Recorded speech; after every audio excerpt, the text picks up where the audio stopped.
everyone. I'm going to go into a kind of deep dive into my primary application. In a later video, if I make it, this one took a while. I will try to, sorry, I'm drinking water as well.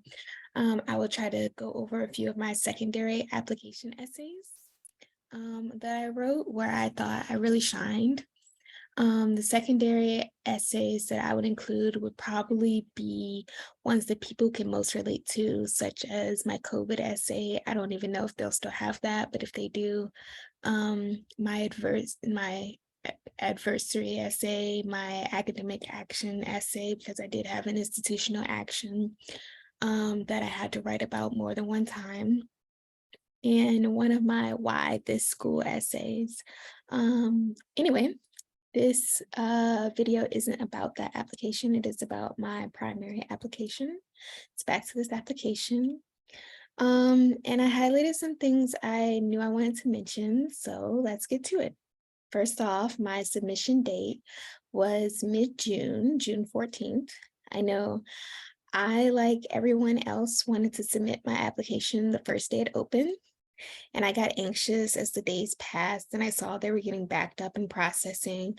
But I promise you, mid-June is not late, even though I felt it was throughout the early parts of my cycle, like in June and July, when people were getting interview invites and mine still wasn't processed yet. So it took about a month for them to process my application, which seems to be the trend on how long it usually takes.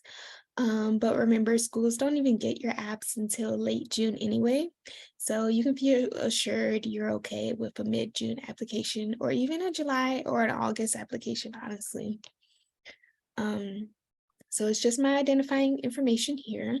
I will say that I redacted a bit of things, obviously like my address and stuff. But I also redacted anytime I used someone's name when I didn't use a pseudonym, and I just used their real names. You'll see those examples later. I tried to keep in everything I could to make this useful for others, but I obviously redacted some stuff.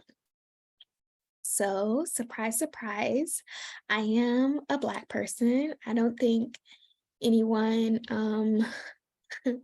who came here from my Reddit link was surprised, since they're very obsessed with URM versus ORM there. We're not going to get into that. But yeah, so now that that's out of the way, let's continue. Okay, so I am not Hispanic, and I am a Black person. I am a woman, or I identify as a woman. And yeah, I am a US citizen. And for my languages, obviously, I have my languages there: American Sign Language and English, of course. I don't know any other languages well enough to put them on my app. And then my childhood information. No one watching really cares, but I came from a pretty poor background in terms of socioeconomics. And I got my undergraduate degree fully covered through financial aid, so that was nice. So the first real essay of my application, this is like the real meat of the application, what everyone's actually interested in. So I'm going to read it real quick. For more than a year in elementary school, my mother, sister, and I lived out of motels. My learning was often disrupted due to frequent school changes. Living in an impoverished urban area, our home was burglarized 4 times during high school, with the last time seeing all of our copper pipes being stolen. I often had to focus more on whether someone might break into our home at night than my academics. I was responsible for attending to, cooking for, and tutoring my younger sibling while my mother worked as a minimum wage cook. We were able to afford afford food using food stamps. By high school, I worked part-time to supplement paying household expenses. I had little time to dedicate to studying. Often my only free time to study was during the hour-long bus ride to and from my magnet high school. I struggled in high school due to a lack of educational foundations the high school courses assumed I had. My elementary and middle schools were underfunded due to and often did not have needed textbooks. I continued working full-time in college to earn money for my family and to pay for expenses not covered in my scholarship. My empathy as an individual today is a result of my life experiences, and I am grateful for them. So that was that. Nothing too big, too major there, just said the information that I had. I basically just summarized why I felt I was disadvantaged, and I ended on how this made me who I am today. I thought this essay was okay. It was very informative, but not the kind of writing I really like to do. But that's what you do for this type of essay. Nothing fancy, just the facts and then what you learned from it.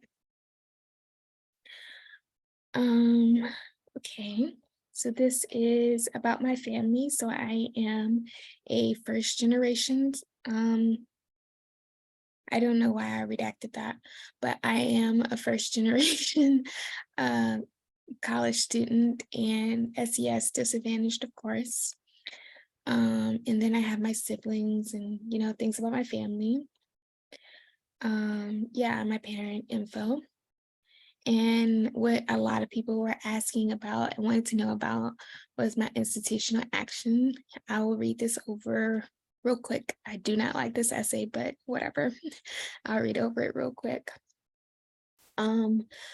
Institutional action, yes. For the fall of my freshman year, 2011, I incurred an institutional action for poor academic performance as I earned a semester GPA lower than 2.0. I failed one course with an F in music appreciation and a D in intro biology. I was not prepared for the pace and rigor of the introductory biology course while I navigated starting college. As a result, I earned a poor grade in the course. I did not understand the policy to formally drop the music appreciation course I never attended, and as a result, I earned a 0 for that course, resulting in an F in the class. I did not know I could have withdrawn from the course after the semester had ended.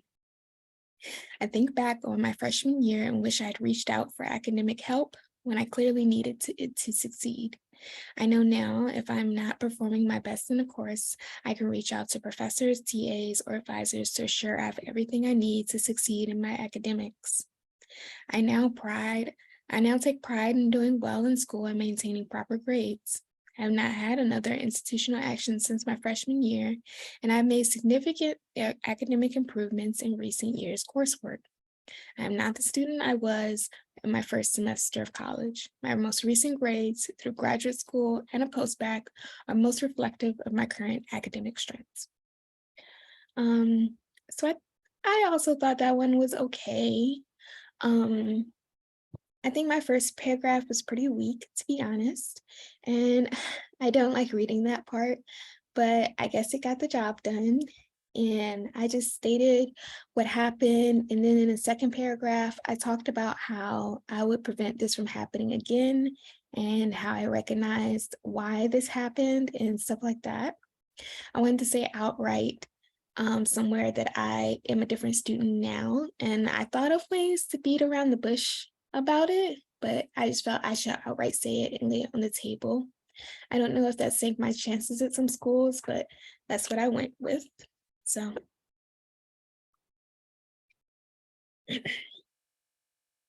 okay, so I have no felonies or any other convictions, which is good.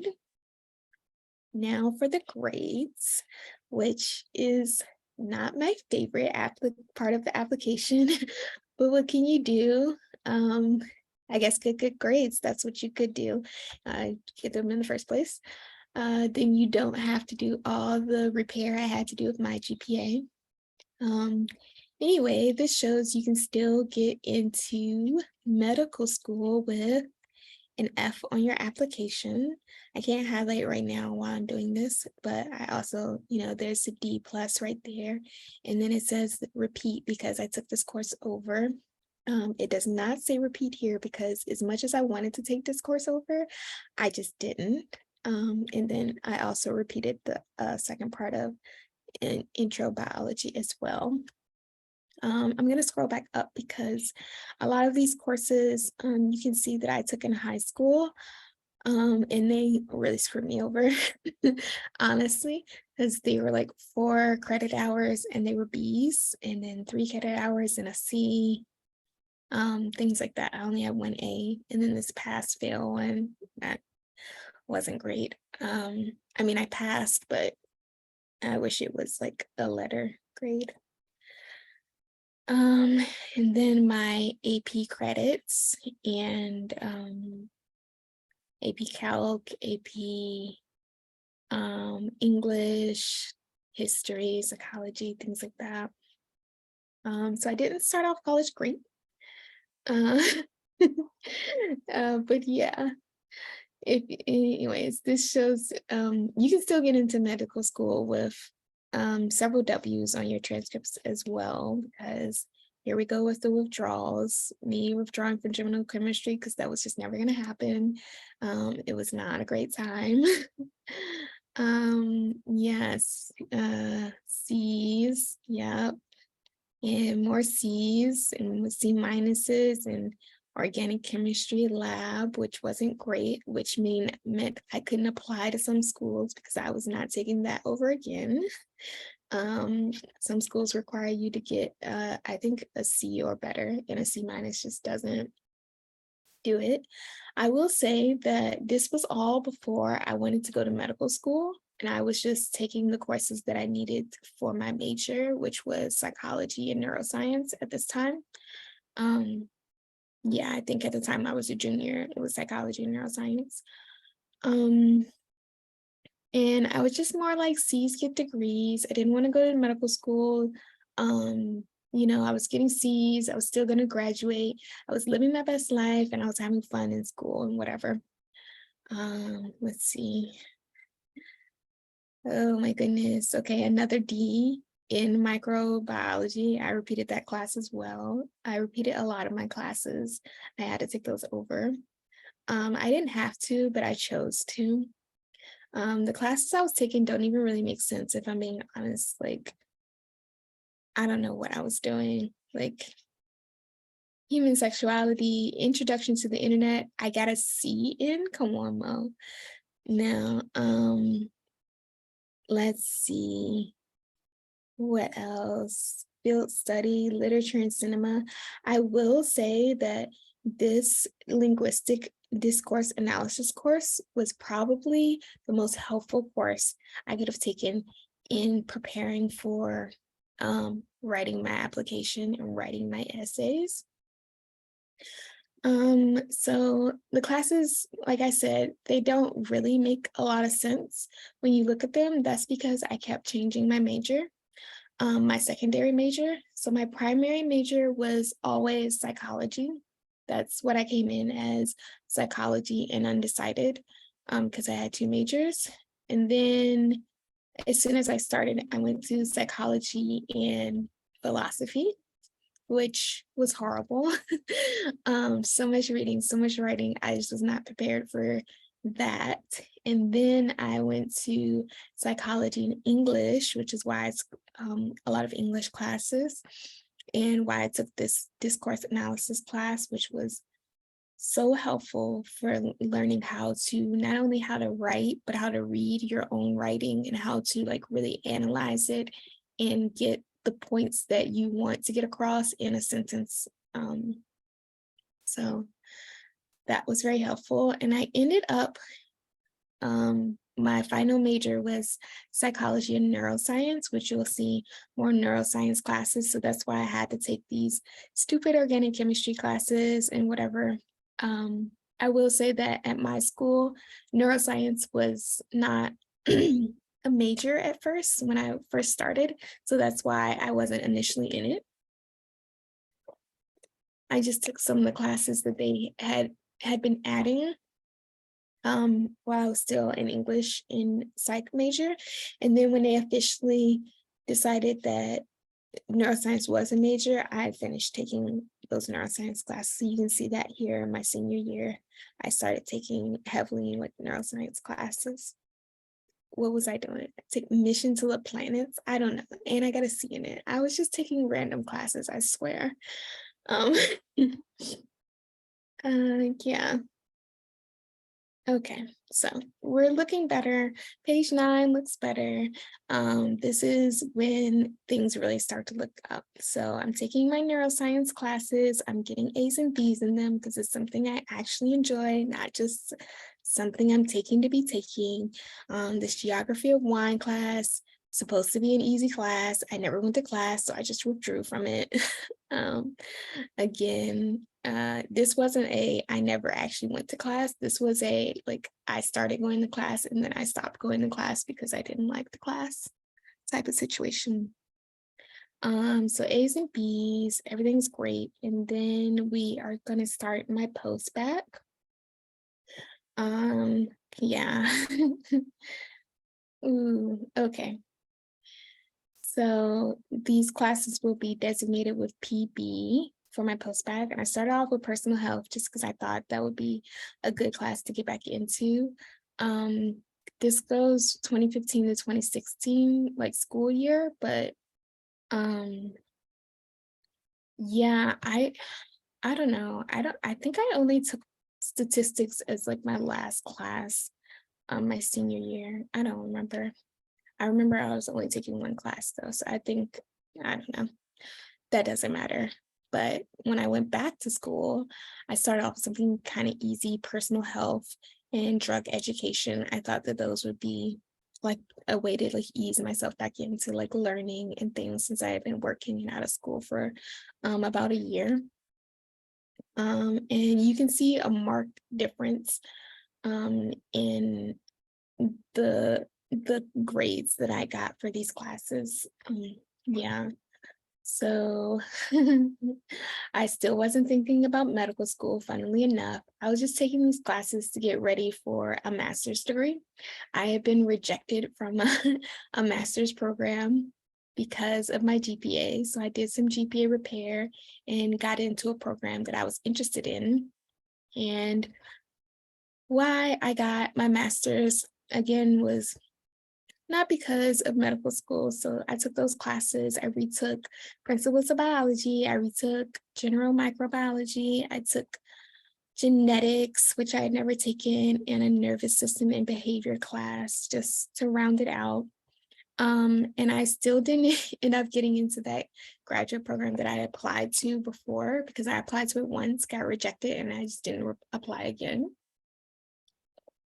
I was a little bitter about it. Yeah, A's, A's, A's. And then calculus came and like bit me in the butt with this B minus. I barely got that B minus. But yeah, so I ended up going to graduate school somewhere else. And it looks again like I was preparing for medical school, but I promise I wasn't at this time.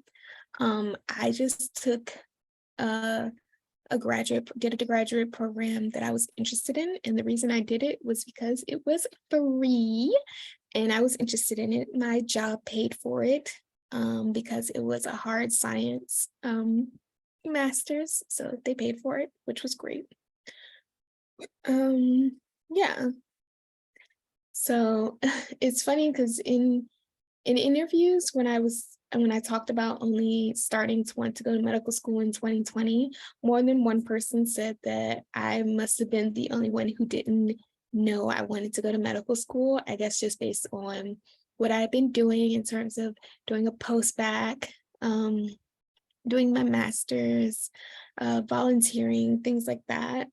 Looking back, that's funny. So I didn't have medical school in my mind, but it does seem like it when like I was the only one who didn't know I was going to try to go to medical school. Anyway, I did much better in my post-bacc and master's, as you can see, A's and B's. And then yeah. And then I started getting just A's for a while. Not this in I took in evolutionary biology the first time and got like a C or a C minus or something. And then I took it again and I could only get a B. So that class was so hard for me for some reason. And then also this human neurology and neuroanatomy class, like, was very difficult, very challenging. I still got like an A-, but it was very challenging. And so was histology, so challenging. I'm not looking forward to those classes in medical school. Again, neurobiology, they're just challenging classes. Even though I was a neuro major and that's what I did for work as well, it just shows just how challenging those classes were. Yeah, so yeah, these post-bacc classes that I took in 2021 to 2023, well, to 2022, those were when I knew that I needed to take those classes for medical school. So again, these other post-bacc classes before 2020 are like classes I took because, again, my job was paying for any science classes that you wanted to take. So I just like taking classes, like learning. So I figured it's free, why not? Yeah. So at the end are my future classes. These organic chemistry 1, organic chemistry lab 1, or general chemistry 2, which I got a C in. And then general organic chemistry 2 and general organic chemistry 2 lab. So you can put even prerequisites. You can have not already taken them when you apply. You just have to make sure that you put them on your application that you're going to take them in the future.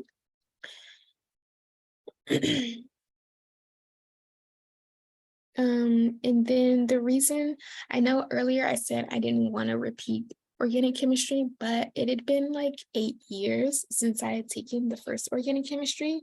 So I wasn't gonna try to hop into the second organic chemistry without taking the first one again.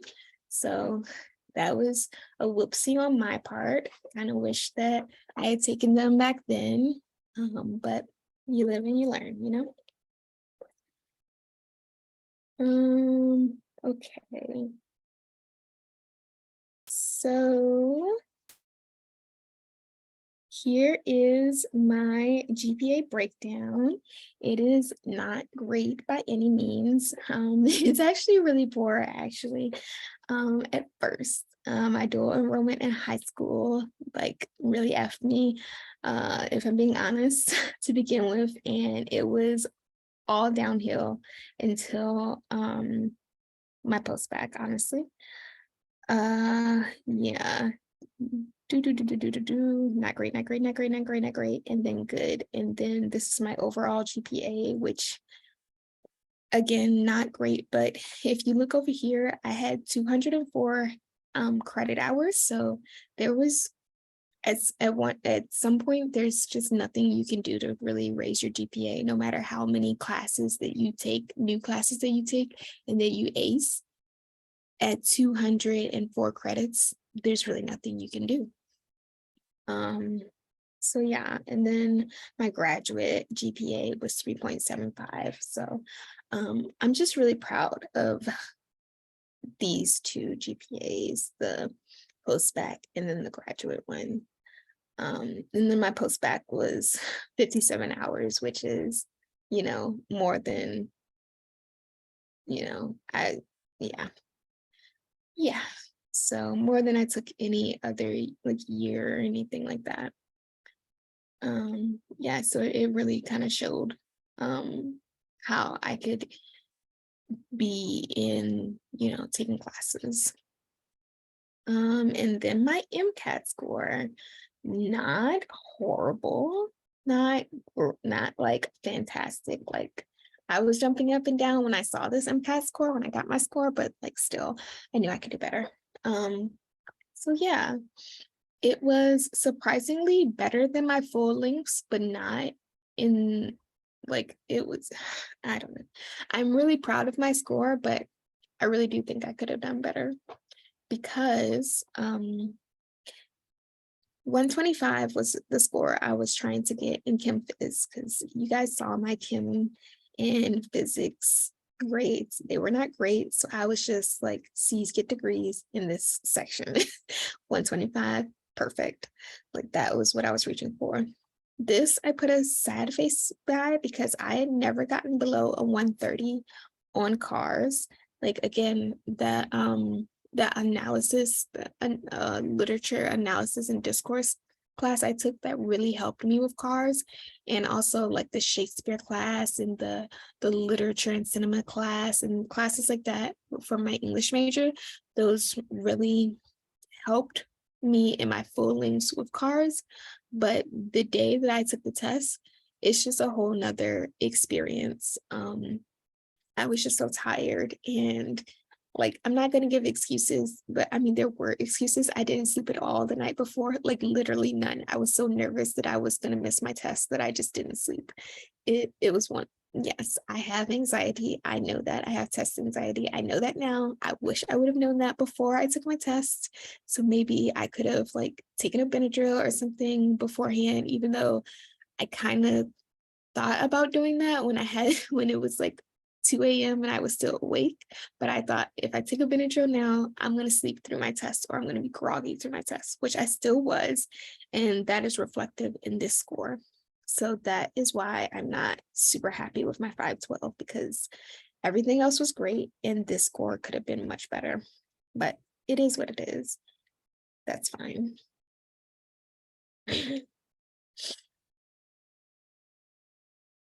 Okay, now we're going to get on to my activities section. Let's see. So, what is this? This is just if you took the MCAT beforehand. I'm not going to read all of my activities. I'll just read like one that I think is decent. I think this is like my most redacted section because a lot of the people who I talk about weren't patients, so I used their real name. I thought that was fun for me.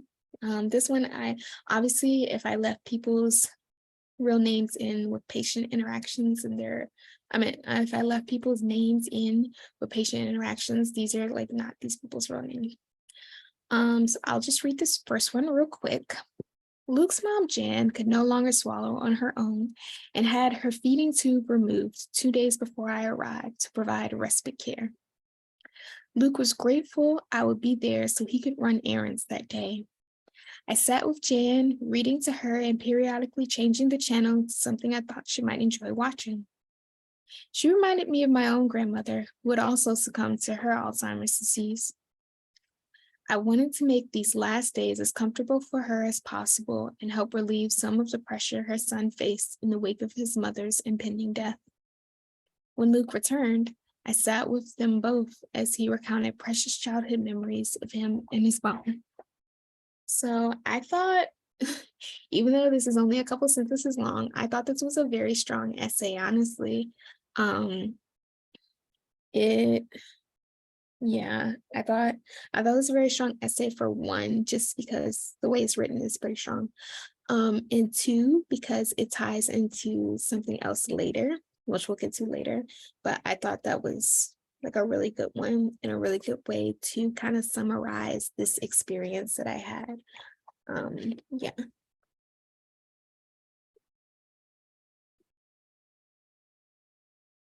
And I will say that this is actually my least favorite experience that I wrote about or that I had experienced, but I thought I should still write about it. It wasn't my favorite. And I stopped doing it a few months ago, even though it says I'm not going to stop until July.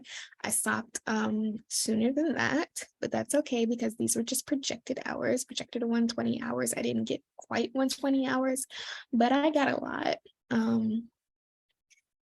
I just couldn't handle it anymore, honestly. So it was good to know what I don't like by doing this. So I know now for sure, like oncology and specialties, I guess with a high rate of death that are part of the job aren't what I want to do. So nothing related to like cancer or dementia or Alzheimer's. Like I just am really, or yeah, things with like high rates of bad outcomes, I just don't really like. Okay. So I was a medical assistant, which nothing really special over here, and some volunteering, which I actually put as my most meaningful. Let me go back up because that was volunteering. Um, my medical assistant was paid for this part, for this particular experience was paid. Um, and yeah, this is volunteering. I'm not going to read this one because it makes me cry.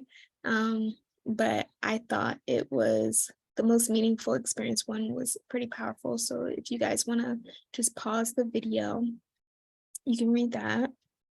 Let's see what else. Yeah, my shadowing. I put here e-shadowing because, it was COVID time. So it was really difficult to get shadowing if you didn't know any doctors. So to get shadowing, I had to work somewhere first.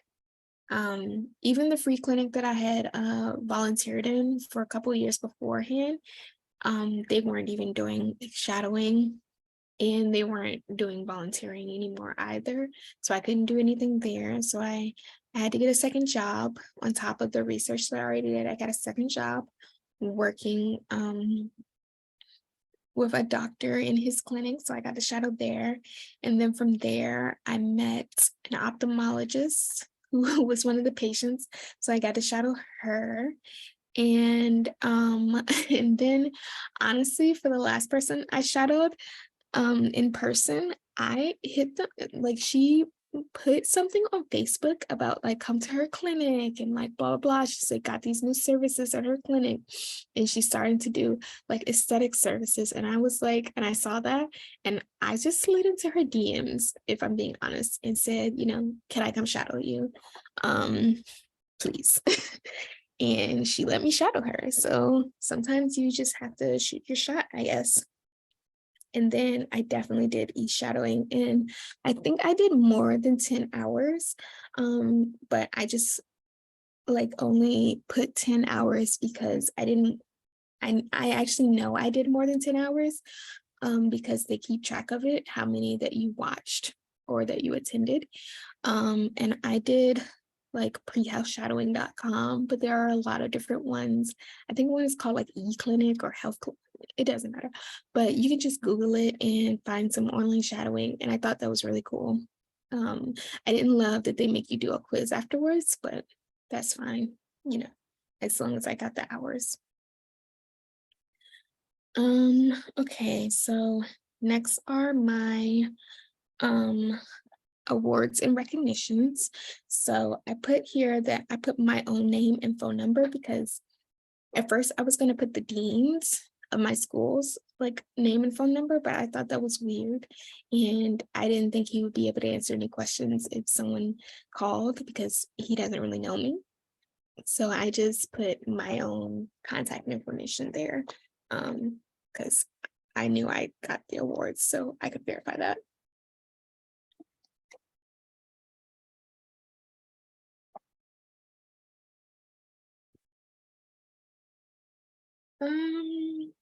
Okay, so a publication, some more community service. Again, these aren't these people's real names.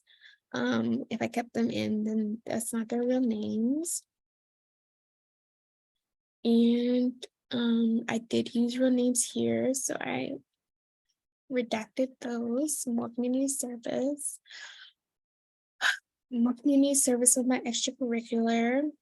That was just like full of people's names. I didn't use any pseudonyms, but they aren't patients or students or anything. Those are just people that I did this extracurricular with, and I just didn't know if they wanted their information out there like that. Yeah, more volunteering. This was a volunteering that I did for like 3 or 4 years. I had a lot of hours in that. And another most meaningful, this one is the research that I did. I had, over 13,000, 14,000 hours for that. And then my last most meaningful, I guess I will just read this one real quick, because I think there's a lot to get out of here. Yeah, and I also think it's kind of cheesy, but there was a lot of information packed in this little first section. No one punched me today, my coworkers told me as he handed me charts from the day shift. I would have 10 patients under my care on my graveyard shift at the Traumatic Brain Injury Rehab Center. After midnight rounds, I started my neuroscience homework while watching my patient Ben as he paced the halls. I pulled out a deck of cards and offered him a seat. Though he now had a short temper due to uncontrolled seizures, he loved playing rummy with me because I never went easy on him. Playing with him was always helpful because while we played, he would tell me what was bothering him. Those intimate moments with patients remind me that wellness encompasses more than just physical health. I thought that last sentence was so cheesy, so fun, like just such a cheesy way to end it. But I think the rest of the essay was really good. Here are some things that you could get from this essay, just a short thing. A, I work with hostile people, so I'm okay with, working with patients that might be hostile. B, I work with charts, so I'm doing some type of clinical thing. I'm working in the night shift, so that gives them context because these years were during my schooling, so it gives them more context of why maybe my grades weren't the best. I talked about having 10 patients under my care, so that's a lot of patients. I talked about working at a traumatic brain injury center, which goes along with the theme of me working with things with brains and neuroscience major and sitting with Alzheimer's patients and dementia patients. And my research was all neuroscience research, so this really ties into that. After midnight rounds, so again, I'm doing homework. So I'm in school and it's nighttime and I'm working at night. I am like empathetic to this patient who is here and I'm finding a way to connect with the patient. So I think all of those things were just in these couple of sentences that I didn't really say. I never said like, I'm empathetic or I am working and going to school or I'm working overnight, like long shifts and going to school. I never said anything like that. Or like, look at me, I'm doing things that are related to each other by doing neuroscience research and doing neuroscience major and doing this like neuro brain injury place. Like I never say any of that, but all of that is gotten from this one paragraph. So I thought that was pretty good. And you can read the other ones here if you let me stop scrolling so fast so that people can actually pause the video. Yeah, so those are my short essays for my activities. Yeah, I was a TA for anatomy and yeah, this one, I'm gonna read it real quick and I'm not gonna analyze it or anything. I just thought it was a funny story. The bells attached to the main entrance keep jingling as the doors open and close. It must be nearly 10 p.m., time for the nightly ice cream rush. I punch the numbers in the register as quickly as I can to ring up the mass of students in line at our on-campus convenience store. My coworker and best friend catches my eyes as I bag another pint of Ben & Jerry's. We nod in solidarity as we both know once there's no more ice cream, we'll have a lot of upset students on our hands. Tonight, anticipating the rush, I prepared a sign that reads, 1 pint per customer. For the first time this semester, we have enough ice cream to make it to the midnight store closing.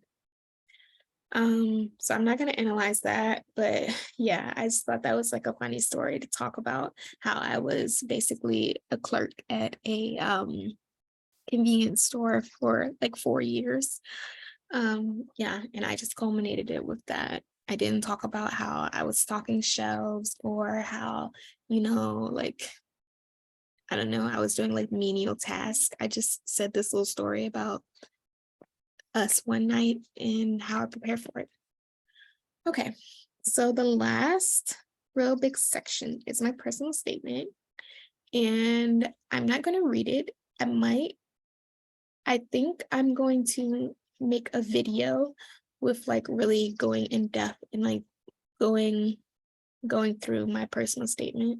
But this video is already kind of long, and this is the second time I'm recording this, so I don't want to do it again. I don't want to read this again. I guess I could read it. I wrote some notes on there, but I have a whole lot more notes on the actual like version. Yeah, I guess I'll read it real quick. Let me just take a sip of my water real quick. You can also pause me and just read it yourself.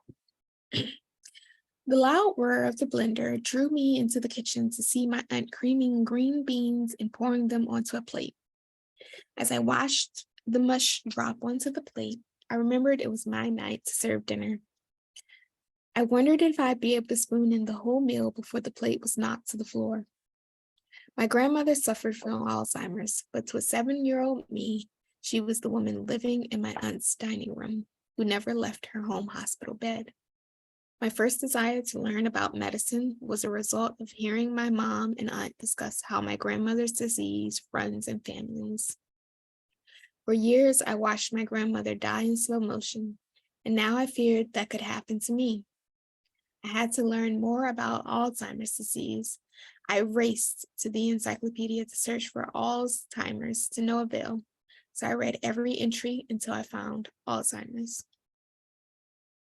And I'm just going to talk about that real quick, that this Alzheimer's was referenced in my first activity with Ben and Jan. Oh, sorry, with Jan, and I can't remember the pseudonyms I made up. But the hospice patient that I sat with that I wrote about, she also had Alzheimer's. So that was a nice little connection. I didn't understand why my grandmother wasn't in a hospital being treated to get better. My mom explained that my grandma would never get better, and even if she did have a curable disease, we could not trust the doctors would want to help us since we were poor and Black. From my family, I learned what a lot of other Black children are taught from a young age, to fear doctors. We could never be sure that they would give Black patients the same level of care as their white patients. I want to help change the image of doctors in the Black community. I want to provide my community with physician care that they can feel comfortable with and trust. 20 years later, I find myself explaining to my 7-year-old son why his brother could not leave his hospital bed. As I watched doctors care for my youngest child for 4 months, I had to keep reassuring myself that coming to this hospital, which had no Black neonatologist, was the right decision for my family. I was reminded of my mother's words and realized I didn't want any other Black moms to be afraid when seeking care for their family. As a physician, I will fight for the fair treatment of my patients. As I viewed my son's brain scans, I tried to compare them to the scans of the mouse brains I had used in my research for the last 5 years. I felt the somber irony of knowing the ins and outs of mouse brain anatomy, while this Black and white picture of a human brain I stared at seemed so foreign. My inability to translate years of basic neuroscience research to a real-life application weighed on my mind, and I began to explore the path of becoming a physician. I knew I wanted to provide more for my community than I had done. As I realized I wanted to become a doctor Black patients could feel confident in seeing, I reflected on my past clinical experiences through new lenses. And so now I'm going to talk about my past clinical experiences that I had done before I knew I wanted to become a physician. After losing custody of her 2 sons due to neglect, Mia came to the clinic to get her health back on track as a first step to regaining custody of her kids. She was seeking medical intervention for her morbid obesity, hypertension, and diabetes. I observed as Dr. Roy made a plan to get her weight down and control her blood sugar, knowing this was the start of her journey to reforming her family. In my 4 years of volunteering at the clinic, Mia's journey stuck with me because I saw the impact the physicians made on her life, and I felt I wanted to do the same with my own career. Due to the pandemic, I could no longer volunteer in the free clinic, but I got the opportunity to lead support groups for mothers who had given birth in the associated hospital. My computer pinged as each participant in the Zoom meeting appeared. Each smiling face eagerly waited for me to finish my introductory spiel about the support group being a safe space. Every Tuesday, I listen to Black moms lament on the hardships of the postpartum period, and every Wednesday, I hear from moms with babies in the NICU. The Tuesday group is different. The tone of the group feels freer. No one has to worry about putting on a facade for a white audience. As chatter died down, a new mom described a traumatic labor which ended in a C-section. Her body, aching from being cut in half, needed pain medicine, but she was denied any for the first 2 days after surgery. I listened as she spoke of her fears while in the hospital, and I heard when she said she wished she'd been able to have a Black doctor for her delivery. Wow, getting a little emotional, sorry. This was a story I'd heard several of these women tell on their first day in the group. I reflected on my own experience attempting to get an appointment with the only Black female OB-GYN in the area, and it brought me back to my mother's complaints of being able to trust the person who has your life in their hands. Hearing these women sharing their painful experiences as patients and knowing my own family's background with medicine left me wanting to do everything I could to change the experience Black women have with physicians. My experience at the NICU was a driving factor for my decision to attend medical school.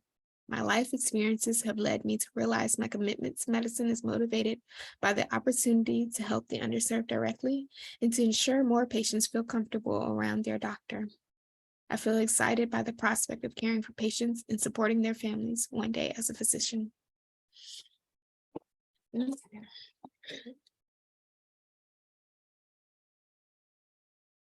So, if you feel like cringing after your personal statement has been submitted, trust me, I cringe as well. I like cringe when I'm reading this. I don't want to read it because I just am not super proud of it. Like, I like it. I think it's good. I think it's okay. But some parts are so cringy and so bad. Yeah, but it's not my best. It's not my worst. But I submitted it. And once you submit it, it is what it is. So that's all for that. And then my letters of recommendation. Let's not get ahead of ourselves now. So I had 10 letters of recommendation, which is the max you can have. This one is the same person. He wrote me a letter of recommendation, just a regular letter of recommendation. And then he wrote me one that was specifically for Northwestern because he was a dean there. So in the end, that actually wasn't helpful. Northwestern rejected me so swiftly. But and I actually didn't use 2 of them. So this was my institutional action letter, which never actually came. They never actually uploaded it. My school didn't. They just sent it to the schools directly. So I was pretty upset because I wasn't able to put in a non-science letter because I gave the slot to them instead. So, I mean, it's not like I would have gotten in, but that just meant I couldn't apply to Hopkins, which I wouldn't have gotten in anyway. So I guess I saved myself some money. So, that is the most of my app. Yeah. So we'll get on to the school list, which is my favorite part of the app. Well, also one of my least favorite parts, because okay, my least favorite part are the grades part, obviously. My second least favorite part is seeing how much money I wasted on not completing secondaries and sending all of these primaries for no reason. But here we go. So the green is designated on schools that I was accepted to, 18 in total.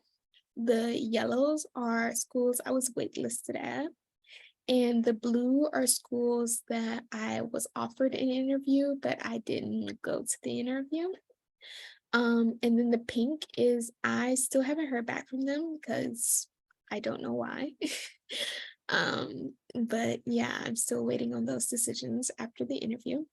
So the schools that I got into are Boston University, Central Michigan, Drexel, Eastern Virginia, Geisel at Dartmouth, Geisinger Commonwealth, Georgetown, Indiana, Temple, MCW, Medical College of Wisconsin, Neomed, Ohio State, Penn State, Vermont, U Colorado, Miami, UVA, and Wayne State. And as you can see, Wright State was the only one that I declined interview.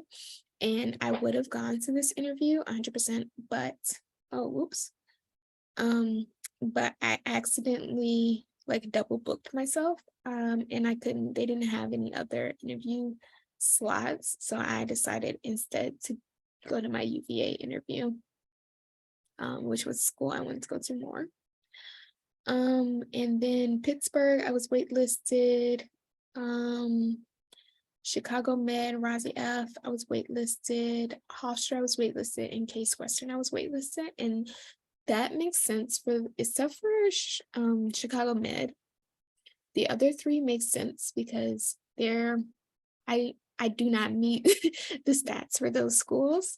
I'm not super sure why they interviewed me in the first place. I guess because of other parts of my application, but I am almost certain that when it comes to like comparing applicant A and applicant B, and I'm applicant B with this super low GPA and this borderline MCAT score. It's not a borderline MCAT score, but definitely for like Hofstra and Pittsburgh, it's a borderline MCAT score. And they're comparing me with my stats to someone else who interviewed who has, a 3.9 and like a 515 MCAT. Obviously, they're going to choose the other person every time. And that probably happens so many times because my GPA is just so low that even though I made it past the crust of the interview process, like I was never going to make it past that. That's just in my mind. And I got feedback from one of the schools. I'm going to be honest right now, I don't remember which school, but they said that essentially that was the reason that even though I gotten past like the interview stage, that when it comes down to it, it is about stats. And I just don't have the stats to get me into that program. So I'm no longer on that wait list. I just took myself off that wait list because it's fine. And then Penn State, right before I made this video, they accepted me. So that is my application. I guess most of these schools I didn't send secondaries to. And I guess why I applied to so many schools is what is on people's minds. And it's because of my low GPA. My GPA was so low, so bad. And I thought if I had like a really great MCAT that I would be safe, but I was not scoring where I wanted to score on my full list. And then I got a decent score on my actual exam, but I didn't feel like that made up for the MCAT, for the GPA being so low. So I just did a scattershot shotgun approach where I just applied to very many schools, just in every different area, West Coast, East, well, Midwest, East Coast, North, South, just all over schools that I felt that I could, that not necessarily that my stats align with, but that like my story aligned with and my mission aligned with. And I think that really resonated with, you know, 23 schools. Um, and then my stats didn't really resonate with some of the schools, but they resonated with at least one school. So I was able to get into at least one school. That was my goal at first, to get into at least one school, anywhere, didn't matter where, get into one school. Then afterwards, because the first school I got into was actually Wayne State on October 17th. And then after that, I didn't hear from any other schools for a very long time, which was on the one hand great because I actually got in somewhere, but on the other hand, scary because I just really didn't want to take organic chemistry. But then I knew I had to because Wayne State requires organic chemistry. So my second thing was wait until you get into a school, try to get into a school that doesn't require the second part of organic chemistry, so you don't have to take the second part of organic chemistry. And then when that happened, when I did get into that school that didn't require the second part of organic chemistry, I believe it was University of Vermont, which needed, I think, biochemistry instead, which I'd already taken. My next thing was, okay, I'm going to, and people were asking like, why would you like stay on all these schools, acceptances or whatever? And my next thing was, okay, now that you've gotten into schools, the next thing you want to do is get a scholarship. Like that was so I had different goals at different times. At first, my goal was just get into a medical school, DO, MD, doesn't matter. Just get in somewhere. Next goal was get in somewhere where you don't have to do any extra work. Last goal was get in somewhere where you get a scholarship. That's not my last goal. Last goal was get in somewhere where you get a full ride scholarship. So I did all of those goals and I got, so far, because I haven't actually heard back from financial aid from most of the schools, which is surprising, but I dropped all the schools that required organic chemistry 2 and only kept the like 8, I think, that didn't require organic chemistry 2. I think it's 8. I may have dropped some other schools, a couple other schools for some other reasons. And then I'm just waiting back to hear back from financial aid. Surprisingly, I have gotten 4 full tuition offers. 1 full ride offer is included in that, and the other 3 were just full tuition offers so far. But unfortunately, not all of those are ones that overlapped with the ones that don't require the second semester of organic chemistry. So here we are trying to haggle with the schools that don't require the second part of organic chemistry. Do not be like me. Do not get yourself in a situation. Just go ahead and either A, just take all the classes that you need, all the prerequisites that are needed, or B, don't apply to those schools that need those classes that you do not want to take, because I really just did not want to take it. I didn't want to spend an extra $1,500 on this class. Which would have been more than that because I would have had to take 4 classes, organic chemistry 1 lab, organic chemistry 2 lab. I did not want to do that. I did not want to pay for that, especially after paying for I applied to 50 something schools. So not just here, but also DO. I applied to a lot of DO schools as well because I really just wanted to get in anywhere. Didn't matter where. I just wanted to be a doctor. Anyway, so if anyone has any more questions, they can put them in the comments and I will read the comments, and I am definitely probably going to make a video where I just go through my personal statement and really just hash it out and really go through it. But I am more likely going to make a video where I go and show you guys all my secondary essays. I think that would be very helpful for people.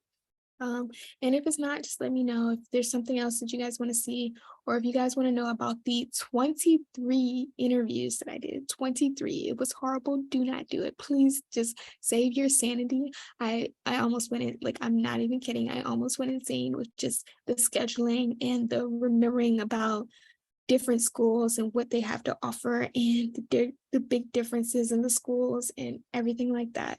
It was so hectic. My email, like, so hectic. Anyway, that's all I have for you now. I hope you enjoyed this video. I just hope it's helpful for someone else out there who's got a low cumulative GPA or something, or just feels like they resonate with my story at all. Yeah, that's all.